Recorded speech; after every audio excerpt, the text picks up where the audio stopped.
Between Rounds, a short story by O. Henry. The May moon shone bright upon the private boarding house of Mrs. Murphy. By reference to the almanac, a large amount of territory will be discovered upon which its rays also fell. Spring was in its heyday, with hay fever soon to follow. The parks were green with new leaves and buyers for the western and southern trade. Flowers and summer resort agents were blowing. The air and answers to Lawson were growing milder. Hand organs, fountains, and pinnacle were playing everywhere. The windows of Mrs. Murphy's boarding house were open. A group of boarders were seated on the high stoop upon round, flat mats like German pancakes. In one of the second-floor front windows, Mrs. McCaskey awaited her husband. Supper was cooling on the table. Its heat went into Mrs. McCaskey. At 9, Mr. McCaskey came. He carried his coat on his arm and his pipe in his teeth, and he apologized for disturbing the boarders on the steps as he selected spots of stone between them on which to set his size 9, width Ds. As he opened the door of his room, he received a surprise. Instead of the usual stove lid or potato masher for him to dodge, came only words. Mr. McCaskey reckoned that the benign May moon had softened the breast of his spouse. "I heard ye," came the oral substitutes for kitchenware. "Ye can apologize to riff-raff of the streets for setting your unhandy feet on the tails of their frocks, but ye'd walk on the neck of your wife, the length of a clothesline, without so much as a kiss-me fut. And I'm sure it's that long from rubberin' out the windy for ye and the victuals cold, such as there's money to buy after drinking up your wages at Gallagher's every Saturday evening, and the gas man here twice today for his." "Woman," said Mr. McCaskey, dashing his coat and hat upon a chair, "the noise of ye is an insult to me appetite. When ye run down politeness, ye take the mortar from between the bricks of the foundations of society. 'Tis no more than exercising the acrimony of a gentleman when ye ask the descent of ladies blocking the way for stepping between them. Will ye bring the pig's face of ye out of the windy and see to the food?" Mrs. McCaskey arose heavily and went to the stove. There was something in her manner that warned Mr. McCaskey. When the corners of her mouth went down suddenly like a barometer, it usually foretold a fall of crockery and tinware. "Pig's face, is it?" said Mrs. McCaskey, and hurled a stewpan full of bacon and turnips at her lord. Mr. McCaskey was no novice at repartee. He knew what should follow the entree. On the table was a roast sirloin of pork, garnished with shamrocks. He retorted with this, and drew the appropriate return of a bread pudding in an earthen dish. A hunk of Swiss cheese, accurately thrown by her husband, struck Mrs. McCaskey below one eye. When she replied with a well-aimed coffee pot full of a hot, black, semi-fragrant liquid, the battle, according to courses, should have ended, but Mr. McCaskey was no 50-cent table d'hôte. Let cheap bohemians consider coffee the end, if they would. Let them make that faux pas. He was foxier still. Finger bowls were not beyond the compass of his experience. They were not to be had in the pension, Murphy, but their equivalent was at hand. Triumphantly, he sent the granite-ware wash-basin at the head of his matrimonial adversary. Mrs. McCaskey dodged in time.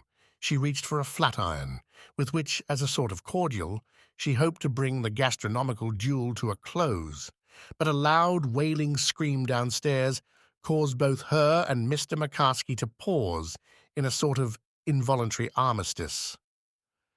On the sidewalk at the corner of the house, Policeman Cleary was standing with one ear upturned, listening to the crash of household utensils. "'Tis John McCaskey and his missus at it again," meditated the policeman. "I wonder shall I go up and stop the row? I will not. Married folks they are, and few pleasures they have.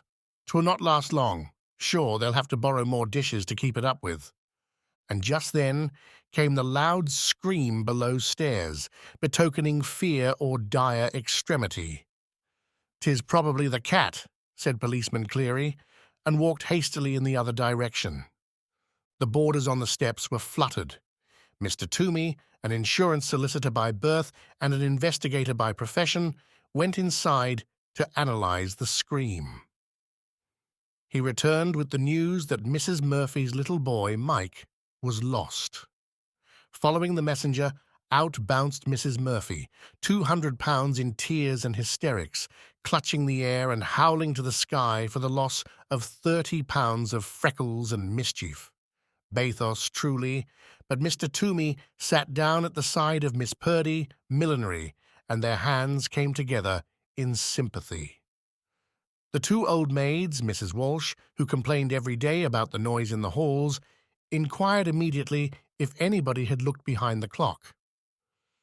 Major Grigg, who sat by his fat wife on the top step, arose and buttoned his coat. "The little one lost?" he exclaimed. "I will scour the city." His wife never allowed him out after dark, but now she said, "Go, Ludovic," in a baritone voice. "Whoever can look upon that mother's grief without springing to her relief has a heart of stone." "Give me some 30 or 60 cents, my love," said the Major. "Lost children sometimes stray far. I may need car fares." Old man Denny, hall room, 4th floor back, who sat on the lowest step, trying to read a paper by the street lamp, turned over a page to follow up the article about the carpenters' strike. Mrs. Murphy shrieked to the moon. "Oh, Mike, for God's sake, where is me little bit av a boy?" "When'd you see him last?" asked old man Denny, with one eye on the report of the Building Trades League. "Oh," wailed Mrs. Murphy, "'twas yisterday, or maybe 4 hours ago. I dunno. But it's lost he is, me little boy Mike. He was playin' on the sidewalk only this mornin'. Or was it Wednesday? I'm that busy with work, 'tis hard to keep up with dates. But I've looked the house over from top to cellar, and it's gone he is. Oh, for the love av Hyven. Silent, grim, colossal, the big city has ever stood against its revilers. They call it hard as iron. They say that no pulse of pity beats in its bosom. They compare its streets with lonely forests and deserts of lava. But beneath the hard crust of the lobster is found a delectable and luscious food. Perhaps a different simile would have been wiser. Still, nobody should take offense. We would call no one a lobster without good and sufficient claws. No calamity so touches the common heart of humanity as does the straying of a little child. Their feet are so uncertain and feeble, the ways are so steep and strange.